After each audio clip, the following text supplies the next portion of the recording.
एक बूढ़ी माँ की दर्द भरी कहानी।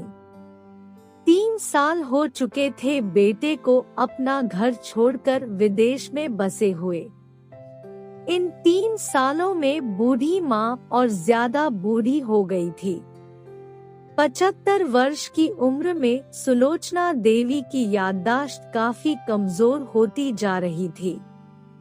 उन्हें रोजमर्रा की चीजें याद ना रहती, लेकिन जो उन्हें हमेशा याद रहता वह था उनका बेटा। दिन हो या रात, एक पल भी ऐसा ना होता जब उन्हें अपने बेटे की याद ना आती। दूसरी तरफ बेटा था जो साल भर में एक आध बार अपने माँ को फोन कर लिया करता और 1-2 मिनट से ज्यादा बातें भी ना किया करता। फिर भी यह बूढ़ी माँ टकटकी लगाए अपने बेटे का इंतजार करती रहती।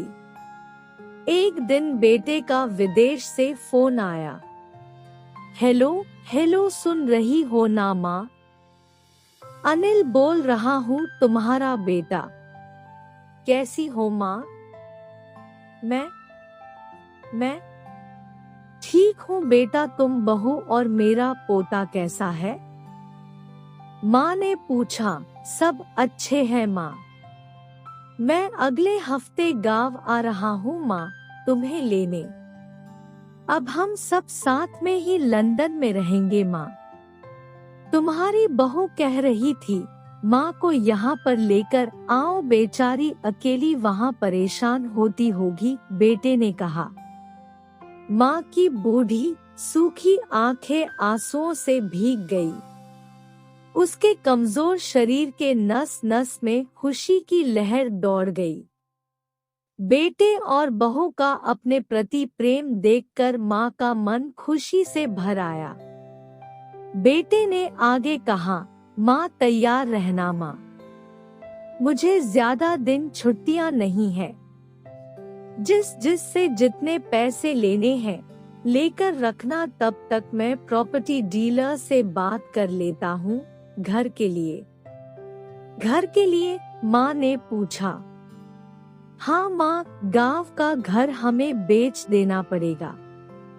अब हम साथ में ही रहने वाले हैं, तो वहाँ पर घर रखने का कोई मतलब नहीं है माँ, बेटे ने कहा। बुढ़ापे की वजह से ठीक से चलने में असक्षम माँ ने पूरे मोहल्ले में घूम घूम कर अपनी इस खुशखबरी को सबको सुनाया। सभी को खुशी हुई। सबको लगा माजी के आखिरी दिन अपने परिवार के साथ खुशी से बीत जाएंगे।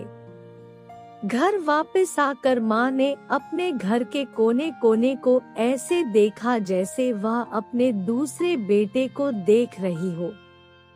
देखे भी क्यों ना, उस घर को अपने बेटे से कम थोड़ी समझा था। अपने पति के साथ 40 साल यही तो बिताए थे, लेकिन अब मजबूर थी बुढ़ापे के आखिरी साल बेटे और बहू के साथ बिताना चाहती थी। दिल पर पत्थर रखकर घर बेचने के लिए माँ तैयार हो गई। आनन फानन में बेटे ने घर को आधे दामों पर बेच दिया। माँ ने ज्यादा नहीं, लेकिन जिन चीजों से दिल लगा था उन चीजों को समेटा और बेटे के साथ टैक्सी में बैठकर एयरपोर्ट के लिए चली गई। एयरपोर्ट पर आकर बेटे ने माँ से कहा, माँ तुम यहाँ बेंच पर बैठो, मैं सामान और बोर्डिंग पास की जांच करा कर आता हूँ। वहाँ वक्त लगता है और खड़ा रहना पड़ता है, तुम्हें तकलीफ होगी। तुम यही आराम करो। मैं यूं गया और यूं आया। माँ बेंच पर बैठ गई और बेटा अंदर चला गया। काफी समय हो गया, बेटा वापस नहीं लौटा। माँ सोचने लगी, ज्यादा भीड़ होगी इसलिए देर लग रही होगी। अंधेरा होने को आया, अब तो लोगों की चहलकदमी भी कम होने लगी। माँ को अब चिंता होने लगी। एक कर्मचारी ने आकर पूछा, किससे मिलना है माजी आपको? यहाँ पर क्यों बैठी है? डरती हुई आवाज में सुलोचना देवी बोली, मेरा बेटा अंदर सामान की जांच कराने गया है। लंदन जा रहे हैं हम। क्या नाम है माँ जी आपके बेटे का? कर्मचारी ने पूछा। अनिल नाम है मेरे बेटे का, सुलोचना देवी ने बताया। कर्मचारी अंदर गया और थोड़ी देर बाद बाहर लौटा। उसने सुलोचना देवी से कहा, माजी लंदन जाने वाली फ्लाइट तो दोपहर में ही जा चुकी है और आपका बेटा भी उस फ्लाइट में बैठकर लंदन जा चुका है। अब आपके यहाँ बैठने का कोई मतलब नहीं है। आप भी अपने घर चली जाइए। क्या जा चुका है और मैं घर जाऊं? घर? माँ की आंखों से आंसुओं के सैलाब उठने लगे। जैसे तैसे माँ घर पहुंची, जो अब उसका था ही नहीं, बिक चुका था। वो वही बरामदे में तुलसी के पास सो गई। घर के नए मालिक को उस पर दया आई तो एक कमरा किराए से उसको दे दिया।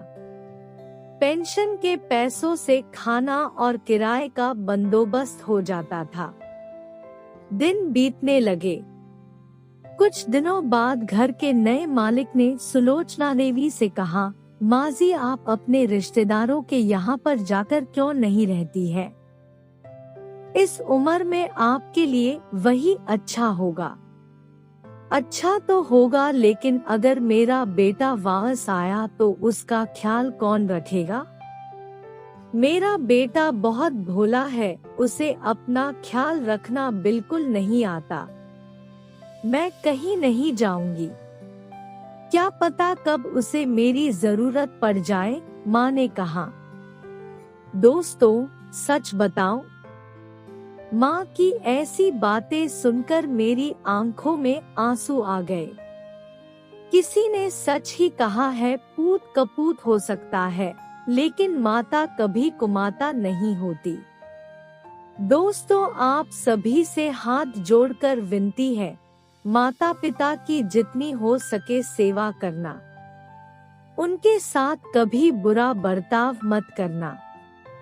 आपको हमारी स्टोरी अच्छी लगी है तो हमारे चैनल को सब्सक्राइब करें और बेल आइकन को प्रेस करें। धन्यवाद।